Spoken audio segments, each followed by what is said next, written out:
ਤੇ ਸਿੱਖ ਨਸਲਕੁਸ਼ੀ ਦੇ ਦੁਖਾਂਤ ਬਾਰੇ ਲੇਖਕ ਤੇ ਪੱਤਰਕਾਰ ਗੁਰਪ੍ਰੀਤ ਸਿੰਘ ਦੀ ਨਵ ਪ੍ਰਕਾਸ਼ਿਤ ਕਿਤਾਬ ਨੋਟਸ ਔਨ 1984 20 ਦਸੰਬਰ ਦਿਨ ਸੋਮਵਾਰ ਨੂੰ ਗੁਰੂ ਨਾਨਕ ਗੁਰਦੁਆਰਾ ਸਾਹਿਬ ਸਰੀ ਡਲਦਾ ਵਿਖੇ ਸਥਿਤ ਗੁਰੂ ਨਾਨਕ ਨਿਵਾਸ ਸੀਨੀਅਰ ਸੈਂਟਰ ਵਿਖੇ ਦੁਪਹਿਰ 12 ਵਜੇ ਲੋਕ ਅਰਪਣ ਕੀਤੀ ਗਈ।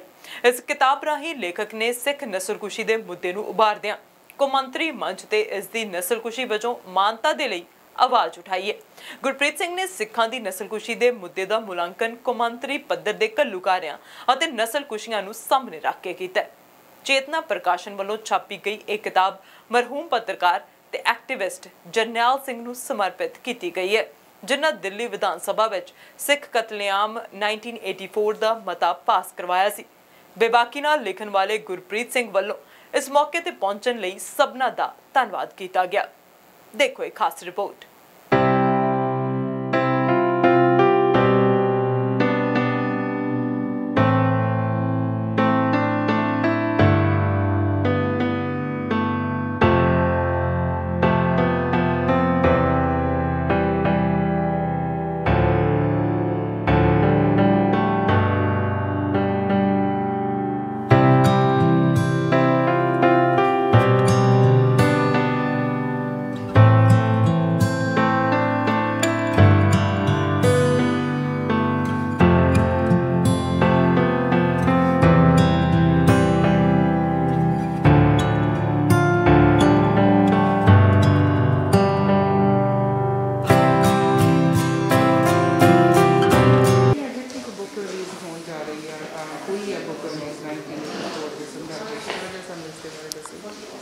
दरअसल सिख नस्लकुशी 1984 जिस दे बारे बहुत कुछ लिखा जा चुका है।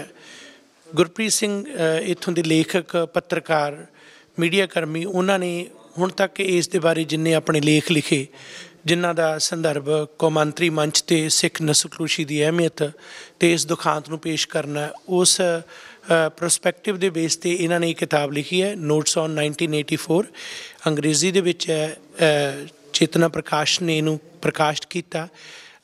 इस किताब दे विच जिहड़ा सब तो वखरा पक्ष ये है कि कौमांतरी पद्धर दीयां जिहड़ियां नस्लकुशियां हुईयां उन्हां नूं सामने रख के जो सिख नस्लकुशी के दुखांत नूं बयान करते हैं तो पता लगता है कि इस बारे कोई भी इन्ना निठ के काम नहीं होया जां इस नूं इस तरह की मानता नहीं दी गई कि यह एडा वड्डा दुखांत सी।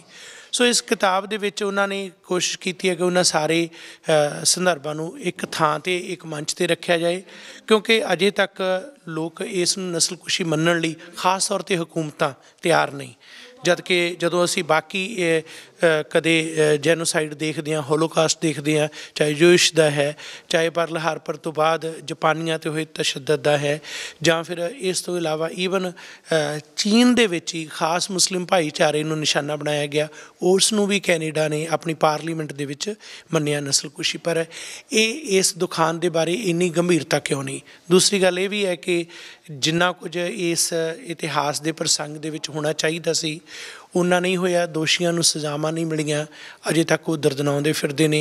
इंडियन स्टेट उस नस्लकुशी तो अगे होर कई नस्लकुशियां नूं लगातार जारी रख रही है, जिवें कि गुजरात दे विच कतलेआम होया जां उस तो बाद जे सिख नस्लकुशी दा दुखांत ना वापरदा ही कुछ ना हुंदा।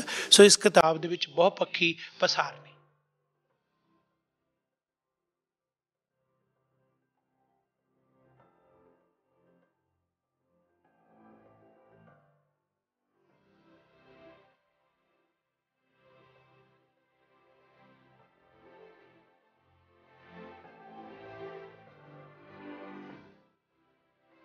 जिन्हें कि पिछले समय में वधिया किताबां लिखियां लेख लिखते रहंदे मेहरबानी तुसीं इहो जिहा लैके आउंदे हो जिहड़ा कि बहुत जानकारी भरपूर हुंदा।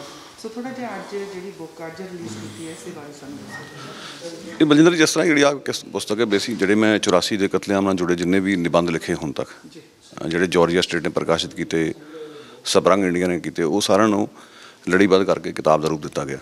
सोधां भी कीतियां गईयां कई सारियां, क्योंकि तां जो दोहराव ना होवे किताब के रूप में उसनूं जो पेश करना होंदा तो कोशिश होंदी कि लगातारता उसकी बनी रहे। इस किताब ने इंग्लिश दे विच जिहड़ा हाँ जी पाया है कि आने वाले समय दे विच बाकी सारियां दी ध्यान दे विच रखदे होए इसनूं पंजाबी जां होर किसी भाषा विच तब्दील करन दी पंजाबी तो लाजमी कोशिश होएगी, ਲਾਜ਼ਮੀ ਹੋਏਗੀ, ਕਿਉਂਕਿ ਪਹਿਲਾਂ ਹੀ ਕੁਝ ਕਿਤਾਬਾਂ ਦੇ ਵੀ ਪੰਜਾਬੀ 'ਚ ਅਨੁਵਾਦ ਹੋ ਚੁੱਕੇ ਆ, ਜਿਵੇਂ ਏਅਰ ਇੰਡੀਆ ਨਾਲ ਜੁੜੀ ਕਿਤਾਬ ਸੀ, ਜਾਂ ਜਿਵੇਂ ਮੇਵਾ ਸਿੰਘ ਦੇ ਉੱਤੇ ਕਿਤਾਬ ਲਿਖੀ ਗਈ। ਪਰ ਮੈਂ ਇਹ ਗੱਲ ਕਲੀਅਰ ਕਰਨੀ ਚਾਹੁੰਦਾ ਕਿ ਇਹ ਪਹਿਲੀ ਵਾਰ ਨਹੀਂ ਕਿ ਮੈਂ 84 ਦੀ ਕੋਈ ਕਿਤਾਬ ਲਿਖੀ ਇਸ ਤਰ੍ਹਾਂ ਦੀ। ਸਭ ਤੋਂ ਮੇਰੀ ਜਿਹੜੀ ਪਹਿਲੀ ਕਿਤਾਬ ਸੀ ਉਹ ਖਾੜਕੂਵਾਦ ਬਾਰੇ ਸੀਗੀ, ਕਿ ਜਿਹੜੇ ਲੋਕ ਖਾੜਕੂ ਲਹਿਰ 'ਚ ਗਏ ਕਿਉਂ ਗਏ, ਉਹਨਾਂ ਦੇ ਇੰਟਰਵਿਊ ਸੀਗੇ ਵਾਲੇ।